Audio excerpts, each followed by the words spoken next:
Eu falo assim que o psicopedagogo, a primeira coisa que ele tem que aprender, a primeira coisa que ele tem que aprender é provas operatórias.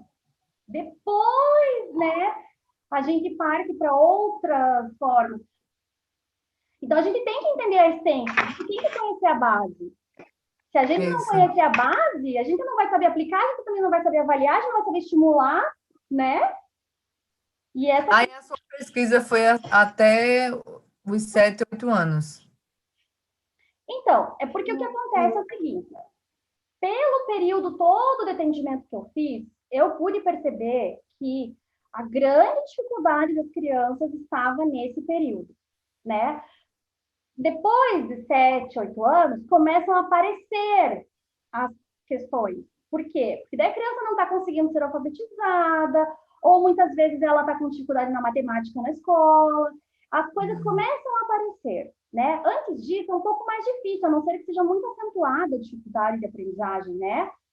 Mas, antes disso, muitas vezes pode não aparecer, mas é o momento em que está sendo calcada, está sendo, sabe, essa dificuldade está começando a surgir. Por quê? Porque não está sendo estimulada da forma que deve. Então, assim, a pontinha do iceberg lá com 7, 8 anos, que vai aparecer quando a criança não consegue alfabetizar, quando ela não consegue acompanhar as disciplinas da escola, é porque já ficou para trás os raciocínios necessários, né? Então, assim, não é que eu não ache importante as outras etapas e não é que eu não tenha me dedicado também, porque eu atendi muito adolescente, atendi muita criança também mais velha. Só que o que me chocou durante todo esse período foi perceber isso, que quando a grande maioria das crianças não tinha os estímulos necessários, e aí chegava lá com 7, 8 anos, eles tinham que fazer todo um trabalho de voltar, né? Criança que não engatinhou, porque ficava no bebê conforto, preso, vendo desenho na televisão o dia inteiro. Essas questões, assim, né, que eu acho assim, que é muito importante a gente poder passar para os nossos clientes, né, para as famílias que nós atendemos, a importância disso. E às vezes não é nem para aquela criança que você está atendendo, é para um irmãozinho mais novo, é para um vizinho que ela vai comentar, sabe? Mas é como você falou, a gente tem que falar isso para o mundo, porque ninguém está enxergando, parece, né? Isso. Então, assim, é isso, sabe, Érica? Inclusive, com as provas que tem no programa, você consegue avaliar uma criança até 10 anos, talvez. Porque, veja, se a gente falar que uma criança entrou no operatório concreto entre 8, né? 8 anos, se a criança estiver ali com 2 anos de atraso, você avalia até 10 anos. E como a gente tem essa imensidão de crianças com atraso cognitivo, né? E o próximo ano que vai ter mesmo. A gente estava falando sobre isso no nosso encontro passado, né, Reginelli? A Reginelli estava participando do encontro anterior, a gente estava falando sobre isso, que agora, depois dessa pandemia, nós vamos receber muitas crianças com atraso cognitivo. Né? Infelizmente. Eu gosto muito de estudar as provas operatórias. E eu Certo. fiquei assim, agora, pós-pandemia, nossa, aquilo tudo que você falou, Michele, daqui a pouco, como nós vamos fazer, né? O que já era antes-pandemia, o que está na pandemia, o que vai piorar. Sim. Então, eu digo assim, tem casos que a gente sabe que não é a pandemia que provoca, mas ela piora o quadro, né? Sim, então, claro. de repente, o que pode ser feito, né? Sim, esse quadro mas aí, Michele, de verdade... já existe há muito tempo, né? É verdade. Desde que acho que deve ter iniciado, gente, lá na questão da industrialização, né? Na Revolução Industrial, eu acho que iniciou isso, né? Mas aí foi acentuando, até que a gente chegou na tecnologia. E como eu já comentei com as meninas na aula passada também, por exemplo, a nossa geração, né? Não sei qual que é a idade da Reginelli e da Érica, enfim, mas a nossa geração, nós não somos nativos digitais. Né, meninas? Eu acredito que vocês aí até uns 8, 9, 10 anos não nem sabiam o que era computador, né? E as nossas crianças hoje, com 1 ano, eles pegam uma revista que é de papel e eles fazem assim na revista, porque eles querem passar o touchscreen. Então, como que eles estão manipulando o concreto, né, gente? Então, assim, a pandemia só vai potencializar tudo isso, realmente, né? Verdade. E aí eu comecei a pensar, não, eu quero estudar mais sobre as provas operatórias. eu quero estudar mais. Eu estudo há um tempo, mas eu gosto muito de estudar e vejo assim, quanto mais eu estudo, mais eu quero estudar. E aí eu fui lá para o Instagram e eu escrevi assim, Michele, provas operatórias. Ah, quem apareceu? Você. Eu falei, gente, e falei, nossa, glória a Deus, eu estou pedindo a Deus como lidar com essas crianças, porque assim, imagina avaliar uma criança de 5 anos, gente, sempre foi difícil, porque é muito cedo ainda, dá vontade de falar para os pais, voltem, vão brincar com seus filhos, deixem seus filhos brincarem, depois de um tempo voltem para mim, né? Mas a gente sabe, mas eu quero te parabenizar. Uma coisa que eu acho bem importante da gente falar também, é assim, né? Por conta dessa situação da psicopedagogia, né? Como ela veio para o Brasil e ela não foi colocada como um curso de formação, como uma graduação, né? Eu até já pesquisei sobre isso, e aqui no Brasil existe uma universidade pública, que agora eu não lembro exatamente de onde que é. Tem uma universidade... Aqui tem. Qual que é? Aqui na Paraíba tem a UFPB. Então, aí, Érica, olha que coincidência! Então, tá Érica, olha o teu privilégio. É a única universidade que tem o curso de psicopedagogia na formação. Todas as outras são feitas na especialização.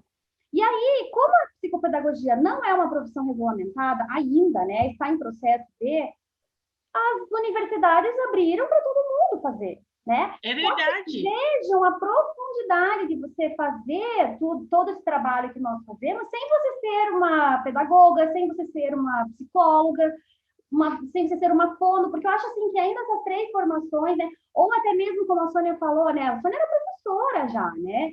Agora, o que acontece é isso, muitas pessoas fizeram psicopedagogia até hoje com, assim, formação em direito, né? É verdade. Então, assim, é uma situação mesmo que né? É importante voltar lá atrás, né? E retomar essa formação mesmo, né? Porque aí você vai ter a base lá, dependendo da universidade, dependendo da seriedade da universidade, você vai ter a base, né?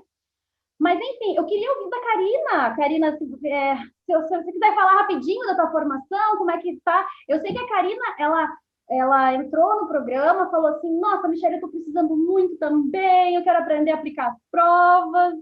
Eu quero ouvir um pouquinho também da Karina. Está me ouvindo bem, Michele? Estou ouvindo. Uhum. Tá, eu vou contar rapidinho. O meu caso é um pouquinho diferente, eu não ouvi todas, né? Cheguei um pouquinho atrasada, desculpa. Então, imagina. Eu sou formada em engenharia. Olha! Eu sou engenheira. Então, eu sou engenheira e eu sou engenheira especializada em finanças. Então, eu dei aula em faculdade de finanças e estatística para cursos da humanas e da exatas. Só que nos meus 10 anos atuando na faculdade, eu identificava muita dificuldade nos meus alunos de ensino superior em relação ao raciocínio lógico, em relação ao raciocínio analítico. Não era nem o matemático. O matemático tinha problema também, porque eu identificava alguns padrões que eles traziam no ensino superior que não eram corretos. Então, eu precisava resolver a matemática, estimular a lógica, e isso não dava tempo, né? Nas disciplinas de finanças e de estatística. Ok. Já faz um tempo, aí eu fui fazer pós na neuro, tá? Porque a minha vontade de entender a aprendizagem era muito grande. Eu fiz pós na neuroaprendizagem, mas a minha intenção não é ser uma psicopedagoga, não é atuar como vocês atuam, de forma alguma. Eu quero levar para os professores de matemática, eu quero levar esse conhecimento para que eles consigam se capacitar de forma melhor lá no ensino infantil e no ensino fundamental. E, para mim, o lugar é ali, exatamente. Para mim, o maior problema é quando quando começa o 5º ano, é exatamente o momento que eles vão ver frações e números decimais. Porque eu identificava exatamente essa falha lá no ensino superior. Então, qual é a minha dedicação agora na vida? É realmente trabalhar formando professores. Só que eu preciso entender de tudo isso que vocês, psicopedagogas, pedagogas, entendem. A base do raciocínio lógico. Isso. Porque o problema não é a fração, Karina, se eu te contar isso. O problema não é a fração. Sabe qual Não é o é. problema? Não! Mas- Para você separar em três... Diga. Michele, olha o que eu identifiquei, ó, rapidinho, porque eu entendi tudo que... Eu tô te acompanhando desde, assim, já faz uns 2 meses, 3 meses Ai, mais que ou menos que eu te legal. acompanho, e eu aprendi tanto nesses 3 meses com você que você não tem noção. E aí, dando as minhas aulas de matemática, olha o que aconteceu. Quando você fala do pensamento abstrato, ok. Pensamento abstrato a partir dos 12 anos, mas a gente tem um intervalo de confiança, né? Por isso que você fala o Sim, mais ou menos, porque existe ali sim. uma... Perfeito. Ok. Só que aí, o professor não tem tanta... o professor não está preparado, porque ele não sabe disso. O professor de matemática, e aí eu vou falar especialmente das exatas, tá? Dos professores lá da engenharia, lá do ensino superior. Os professores, primeiro que os professores da área de exatas, eles não estão preparados para trabalhar a aprendizagem, eles trabalham com o ensino. Exatamente, aquilo que você fala. Eles não estão pensando como que a criança, o adolescente ou o adulto que ainda que está na idade cronológica de adulto, mas não é um adulto, aquilo é criança. Exatamente. Aquilo que vinha para mim no primeiro ano de faculdade era criança, imaduro em vários tipos de raciocínios, bem lá atrás. E como eu não entendi, agora eu estou entendendo tudo. Quer dizer, tudo não, né? Você vai me ajudar mais. E nossa, Karina, é muito legal isso, assim, no sentido de... Porque, olha só, na aula passada, tá, ao vivo, que eu fiz com as minhas alunas, que vocês não tinham entrado ainda, né, a gente estava falando sobre a questão do currículo escolar do Brasil, tá? Então, assim, as normas do Brasil em relação ao currículo, os parâmetros curriculares nacionais, as pessoas que fazem o currículo, muitas vezes não têm esse entendimento. E aí, o que acontece? Eles colocam, vou dar um exemplo que eu sempre dou, eles colocam lá que no segundo ano, a criança tem que começar a aprender tabuada. Só que a gente sabe que com 7 anos, a criança ainda não está nem no operatório concreto.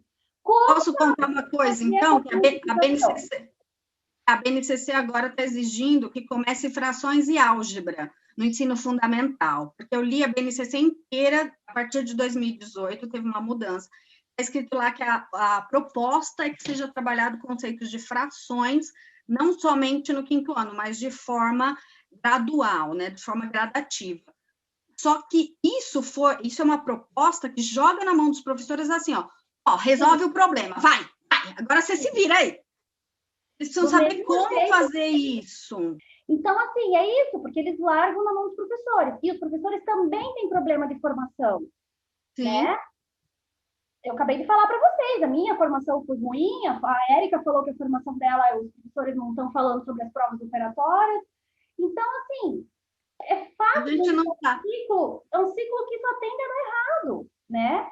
Então, assim, não adianta a gente querer fazer tabuada com a criança que está no segundo ano, sendo que essa criança do segundo ano tem 7 anos hoje.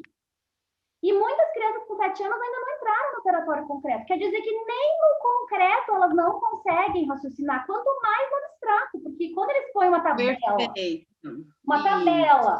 né? Isso. Uma coisa é você mostrar lá, 2 mais 2 mais 2 mais 2. Então, eu tenho 4. Eu vou avançar mais.